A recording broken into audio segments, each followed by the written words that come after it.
Hello everybody, it is Carol Garrison with Carol's Creative Escape. I am so happy that you're here to join me tonight. I am actually redoing a video that I made a week ago I guess, and I ran into some technical difficulties, and so I wanted to be able to re-record the video primarily so that you were able to hear throughout the whole thing and have it be kind of a cohesive video, more so than what it was. So anyhow, my name's Carol Garrison. I'm with Carol's Creative Escape. I have been making cards for over 30 years, doing all sorts of techniques, most recently and for the longest using rubber stamps and pretty papers to make cards. My style is elegantly simple, but I do enjoy making fun fold cards and try to share those with individuals so that they can see how easy it is to make those cards with a wow. My goal is to spread joy one card at a time, and that's what I am hoping to do, either by giving cards to people. Even me receiving a card can bring great joy, and also helping people find that creativity within themselves and learning that they can also make beautiful cards that they can share with other people. So tonight I am making a W fold card. And I'll share with you a couple examples and then walk you through it. I had just a horrible time getting my ribbon tight, and I am leaving it like it is because it just wasn't working for me last week. I'll try to redo it and see if I can get that fixed. But here's an Easter card, and when you open it up, this card pops out like this. So you can see where the W comes from, even though it's... well, I guess it isn't going to be upside down going like this. And then it's got this little part that pops out, and I just used these cute bunnies in the spirit of Easter, decorated my background a little bit. But what I like about this card is it also folds flat. So even though it's a three-dimensional fun fold card that does stick out for mailing purposes, it folds flat. So this is one of those cards that I made. And then this is the second card that I made. Must be feeling in the holiday spirit because this one is a Mother's Day card. Love these bright colors. And again, you can see that W fold. And it's got this, and you can decorate however you want. This part right here will become where you could write, if you wanted to the recipient. Very simple, and I want to show you how to make this card and make sure too that you have the appropriate measurements. So we are going to start with a 5.5 by 8.5 piece of cardstock, and it's going to be scored at 2 inches, 4¼ inches, and 2 1/8, 4¼ and I was trying to do this off the top of my head, 6 3/8. And I'm thinking I may not have scored this correctly now that... let me just double check. Oh, good, I did. 2 1/8, 4¼ 6 3/8. Whew, something in my head was thinking I didn't quite do that right. So 5.5 by 8.5, scored at 2 1/8, 4¼ what I didn't do is cut this the right width, though. I've got to fix that. 5.5 by 8.5, scored at 2 1/8, 4¼ and 6 3/8. And this looked a little long to me, and it is. It's 5¼ or 5 3/4 instead of 5.5. So I'm just going to trim off that 1/4 inch real quick, because otherwise it will create some issues when I go to make the card. All right, the next piece is a piece of cardstock that measures 3 by 6, and it is scored at 3 inches. And then I have 2 pieces of basic white cardstock. This measures, don't pay any attention to that, that's actually scratch, 2 3/4 by 2 3/4. And then I have 4 pieces of, gotta see which pieces I was using here. 4 pieces of designer series paper that measure 1 7/8 by 5 1/4. And there's 4 of those. And then I have 2 pieces for the inside of my card that measure 1 7/8 by 5 1/4. So you end up with 6 pieces of designer series paper. And then I just had a piece of basic white cardstock scraps that I used, as well as another piece of Melon Mambo that I use. This is all Stampin' Up product here, and created some stamps with that. So let me show you now how easy this is to assemble. I'm gonna pull my pieces out here so that we've got it. The first thing that we're gonna do is fold this card along the 4 1/4 inch, and we will use our bone folder, which I swear to you I just had because I was using it on other cards. There it is. Oh, if I had a dime for every time I was just using something and couldn't find it, I'd be a millionaire, right?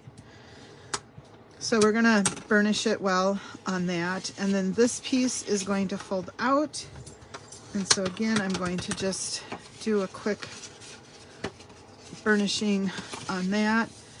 Sometimes when I am doing fun folds like this where I really want the folds to kind of stay, I'm going to actually burnish them going both directions. What that does is break down the fibers just a little bit more, and it causes the card to, or the card stock to hold those folds more tightly. And then I'm going to go ahead, as long as I've got this out, and we'll do this piece as well.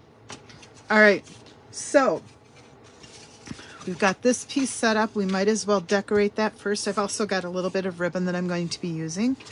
So the first time I made this card, I did not think it through very well. You want to start to assemble your card with it closed but fully open on the front, which seems kind of counterproductive. I'm wondering if I can even get these two pieces that go together here. I can. That'll be kind of nice on the front here. The other two pieces won't matter, but on the front it might help it look a little better. So let's grab our adhesive, and we're just, whoops, if you do it the right way it works better too. We're going to put some adhesive on the back of this, and again I just need to line this up so I'm sure I get it going in the right. How many times can I flip it to figure that out again, right? Good grief. I had it once, you saw it.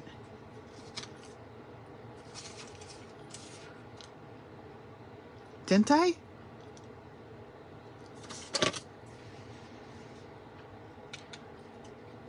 All right, we're going to leave that piece the same. That clearly doesn't go. That does go. That does not go. All right, did I mess up my paper already?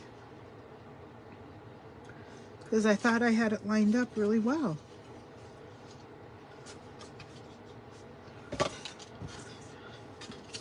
Oh, I bet it was supposed to be this piece, huh?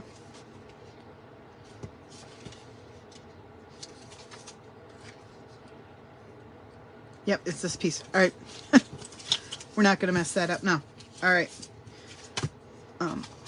If you notice, I had a little bit of, nope, I gotta go this way. Never mind. So I am just going to put this piece right here, and again, I'm going to center it in that opening. One of the best tips I ever got was to look at my opposite corners, and if they're even, then, you know, if these two corners are even, those two corners are going to be even, and it really does work. So keep that in mind.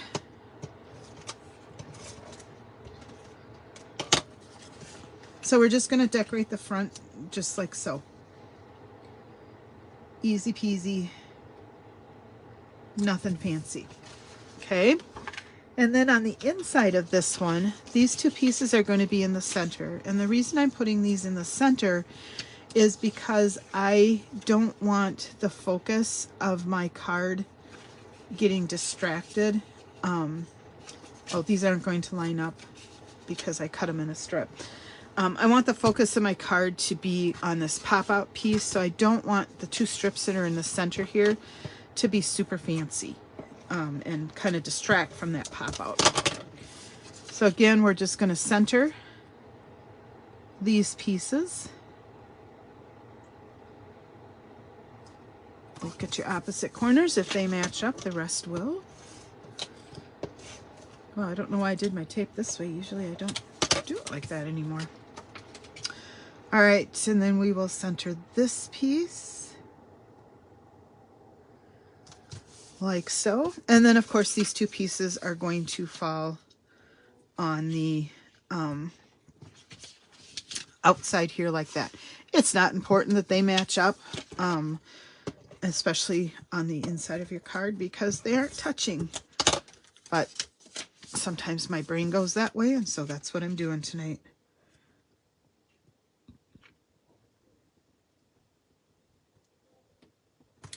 I really like this card. I do want to try making it. I realize all my samples, oops, I am out of adhesive. Yep. That's why I always keep a couple filled and ready to go. I am going to try to make this card with a non-floral pattern because all of my samples do include the floral paper, and I know it will look great with other designer series paper as well. But it's cold here in Minnesota, and I think anything florally feels good to me right now.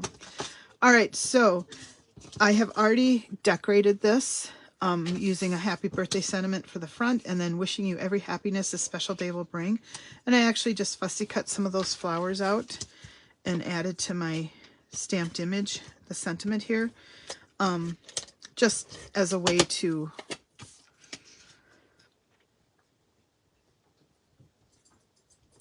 decorate the inside up a little bit. And then again, this is the piece where I'm going to do my writing when I decide who's going to be the recipient of this card.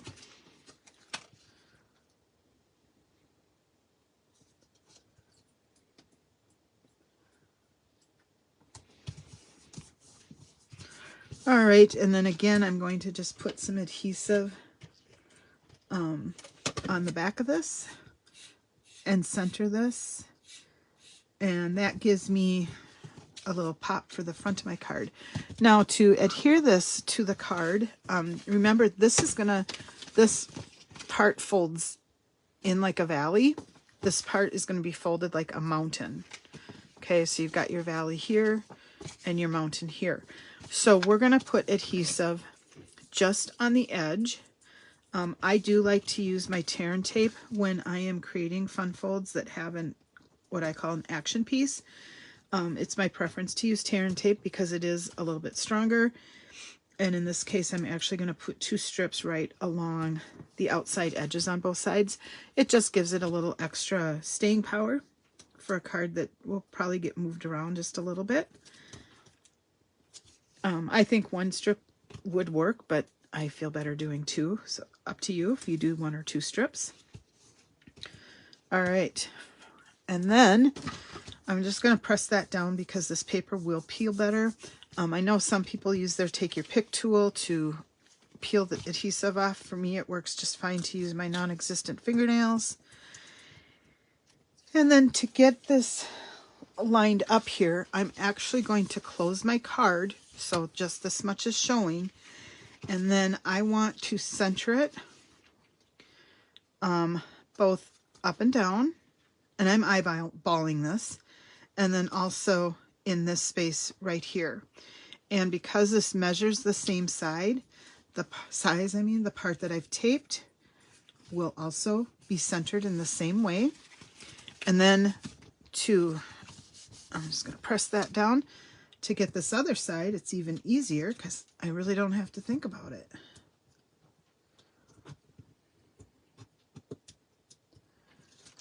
Get the adhesive off. And again, with the card folded, I just have to fold this over. And boom, that piece is in place. One thing that I did not do right away, I do like this touch of a ribbon, just because I think it adds a little color and breaks up the front just a teeny bit. Normally I would have put it on before I added this piece, but it works going like this. Fold that. And you could do a little bow if you wanted. I'm just doing a little knot because I was struggling enough with my ribbon and wrapping it around. Up to you.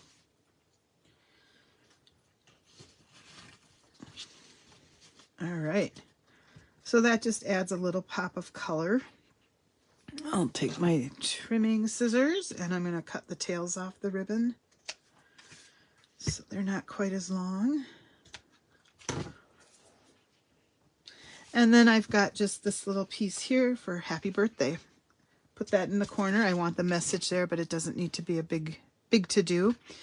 And I'm actually going to pop this up on dimensionals. I haven't done that on my others, but I would like to do that. Just see what happens. I'm hoping it'll make it stand out just a teeny bit more.